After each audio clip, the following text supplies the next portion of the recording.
नमस्कार दोस्तों, मैं सारिका भंडारी अपने चैनल सारू के लॉजिक में आप सबका स्वागत करती हूँ। दोस्तों, केदारनाथ हिमालय की गोद में स्थित एक ऐसा दिव्य स्थल जहाँ पर भोलेनाथ के 12 ज्योतिर्लिंग में से एक ज्योतिर्लिंग विराजमान है। ज्योतिर्लिंग का अर्थ होता है शिवलिंग में स्वयं शिव की ज्योति विद्यमान होना।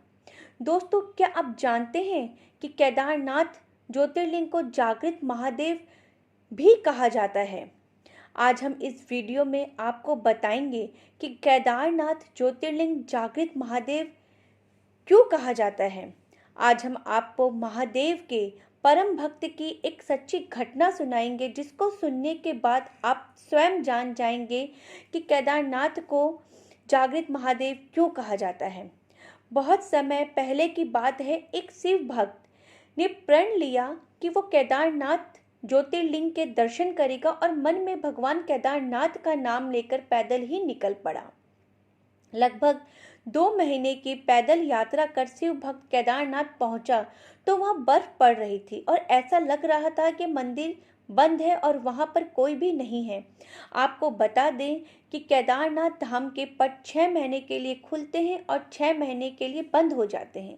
जब केदारनाथ धाम में बर्फ पड़ने लगी थी तो पट बंद कर दिए जाते हैं। वो शिव भक्त जब केदारनाथ पहुंचा तो बर्फ पड़ने लगी थी और ठंड के मौसम की बस शुरुआत ही हुई थी। उसने देखा कि मंदिर के पुजारी जी मंदिर के पट बंद करके अपने घर जा रहे थे। उस शिव भक्त ने तुरंत पुजारी जी से आग्रह किया उसे एक बार केदारनाथ महादेव के दर्शन करने दिए जाए। पुजारी ने उससे कहा कि बेटा, अब मंदिर के पट 6 महीने बाद ही खुलेंगे, तुम 6 महीने बाद आना। ऐसा सुनकर उसकी आंखों में आंसू आ गए और मन ही मन वो बहुत परेशान हो गया।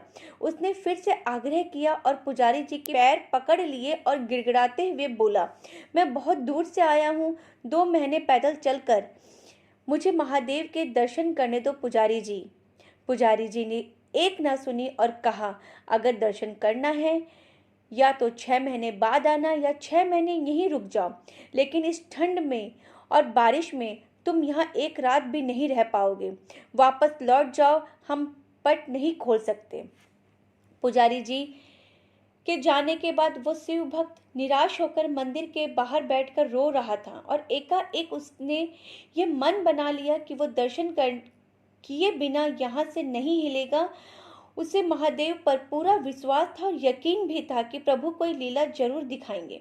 ऐसा सोचकर उसने वहीं मंदिर के बाहर रुकने का प्रण ले लिया। केदारनाथ की बर्फीली ठंड में वो शिव भक्त मंदिर के बाहर बैठा रहा, शिव का स्मरण कर रहा था।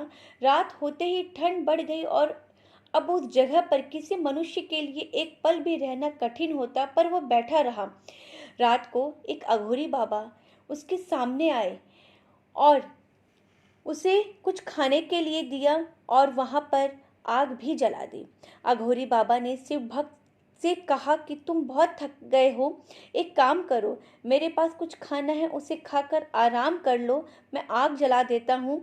शिव भक्त थका हुआ था, परेशान था और भूखा भी था।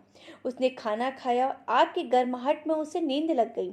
दूसरी सुबह जब उसकी नींद खुली तो अघोरी बाबा वहां पर नहीं थे और बर्फ भी साफ हो चुकी थी। ऐसा लग रहा था जैसे सर्दियों का मौसम है ही नहीं। उसे एहसास हुआ कि केदारनाथ में लगातार 6 महीने बर्फ पड़ती है, लेकिन अचानक ये क्या हो गया। कुछ ही देर बाद उसने देखा कि मंदिर के पुजारी जी अपने साथियों के साथ मंदिर की ओर चले आ रहे हैं। जब पुजारी मंदिर के पास पहुंचे तो शिव भक्त ने जिज्ञासा से पूछा कि क्या मंदिर के पट आज ही खुल जाएंगे। पुजारी जी ने कहा, हाँ, आज ही 6 महीनों की सर्दियों के बाद मंदिर के पट खुलेंगे। पुजारी पहले तो उस शिव भक्त को पहचान भी नहीं पाए। ऐसा सुन उस शिव भक्त ने कहा, 6 महीने बाद, लेकिन आप तो कल ही मंदिर के पट बंद करके गए थे। शिव भक्त की बात सुनकर पुजारी जी ने अपने दिमाग पर जोर डाला और कहा, तुम वही हो ना जो 6 महीने पहले दर्शन के लिए आए थे, लेकिन पट बंद होने के कारण दर्शन नहीं कर पाए थे। तब उस शिव भक्त ने कहा, पुजारी जी, मैं तो कल ही आया था और रात में यही सोया था और आप आज ही आ गए, 6 महीने कहाँ से हो गए। तब पुजारी को संदेह हुआ और उससे पूछा कि बेटा, रात तुम्हारे साथ क्या हुआ था। मासूम शिव भक्त ने सारी बात बताई और कहा, रात में अघोरी बाबा मेरे पास आए, मुझको खाना खिलाया और आग भी जलाई और मुझे सोने के लिए कहा। पुजारी जी ने पूरी बात समझते हुए कहा, वो बाबा कैसे दिखते थे? तो शिव भक्त ने कहा, एकदम अघोरियों की तरह, लंबे लंबे बाल, हाथ में त्रिशूल और माथे पर त्रिपुंड। बस इतना सुन के पुजारी जी और उनके साथी शिव भक्त के चरणों में गिर गए और कहा, तुम शिव भक्त हो, तुम्हारे पास स्वयं महादेव आए थे।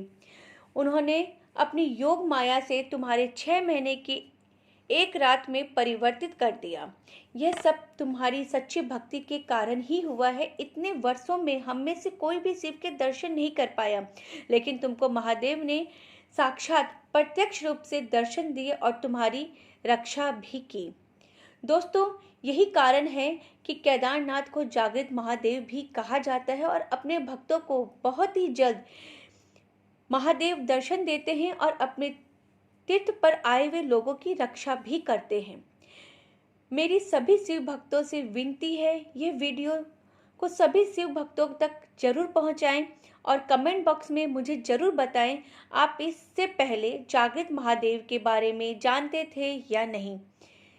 जय श्री भोलेनाथ की।